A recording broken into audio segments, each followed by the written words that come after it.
ദൈവനാമത്തിന് മഹത്വം ഉണ്ടാകട്ടെ.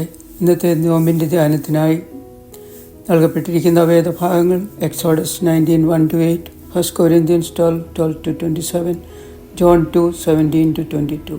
ഈ ഭാഗങ്ങളെല്ലാം ഏകീകൃത ശരീരമാണെന്ന ആശയവുമായി ബന്ധപ്പെട്ടിരിക്കുന്നു.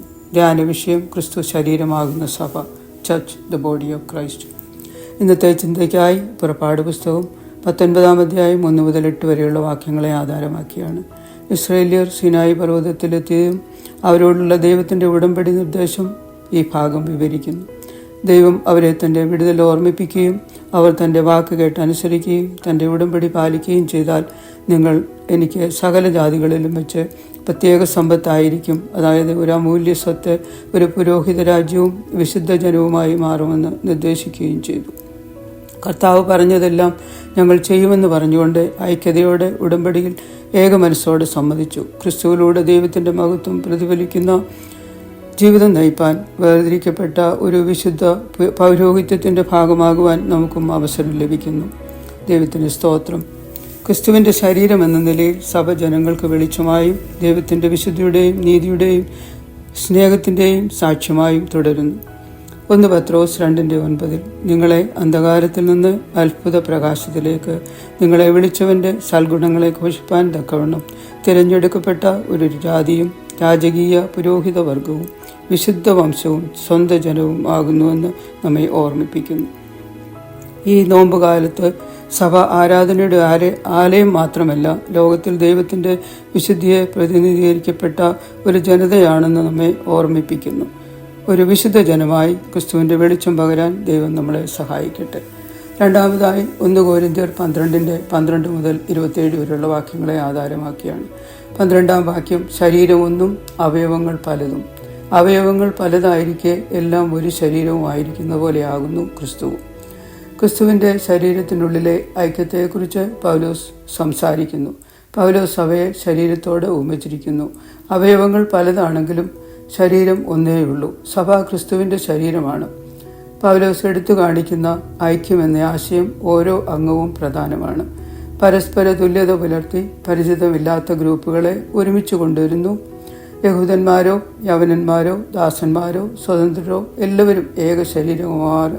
ആത്മാവിൽ സ്നാനമേറ്റും ഒരേ ആത്മാവിൽ പാനം ചെയ്തും ഇരിക്കുന്നു. ദൈവത്തിൻ്റെ പരിശുദ്ധാത്മാവിനാൽ നമ്മെ ഒന്നായി ചേർത്തിരിക്കുന്നു.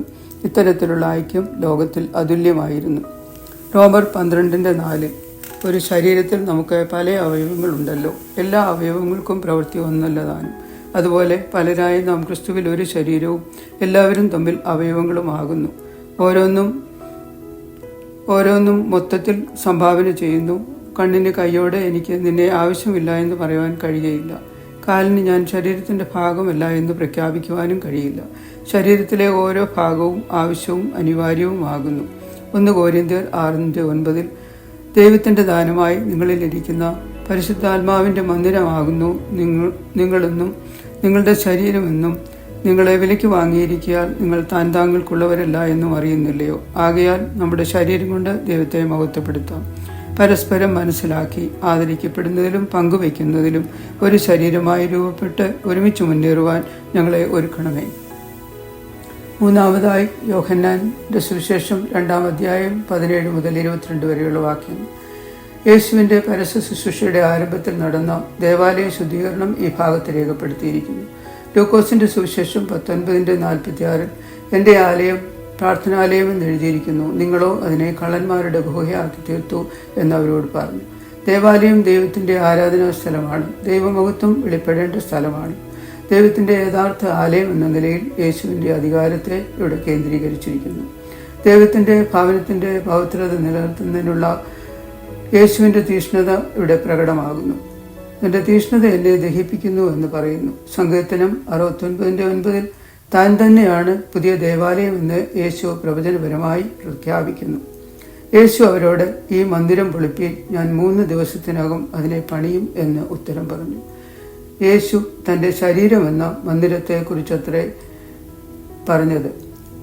യേശു ഉയർത്തെഴുന്നേറ്റ ശേഷം ശിഷ്യന്മാർ തിരുവെഴുത്തും യേശു പറഞ്ഞ വചനവും വിശ്വസിച്ചു.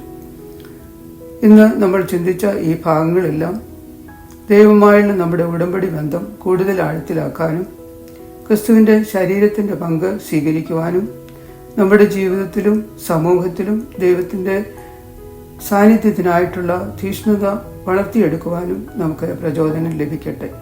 നമുക്ക് പ്രാർത്ഥിക്കാം. ദൈവമായ കർത്താവെ, അയക്കപ്പെട്ടിരിക്കുന്ന ഒരു സഭ എന്ന നിലയിൽ ഒരു ശരീരമാണെന്ന് ഞങ്ങളെ ഓർപ്പിച്ചതിനായി ഞങ്ങൾ ദൈവത്തിന് നന്ദി പറയുന്നു.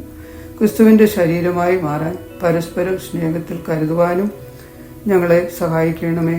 ആമീൻ.